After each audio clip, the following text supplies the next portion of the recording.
Hi, it's Steve. Today we'd like to show you how to change a knob retaining clip for your appliance. It's a really easy repair. Let me show you how we do it. Now to do this repair, we're simply going to remove the knob that has the broken clip on it. If there are still remnants of the old one on the shaft, you'll want to pull that off with a pair of needle nose pliers, and then we'll insert the new clip into the knob. First of all, inspect that knob to make sure that there are no cracks in the plastic.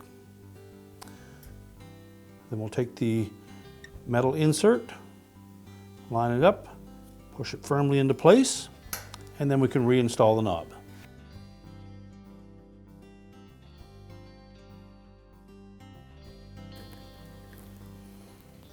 And your repair is complete.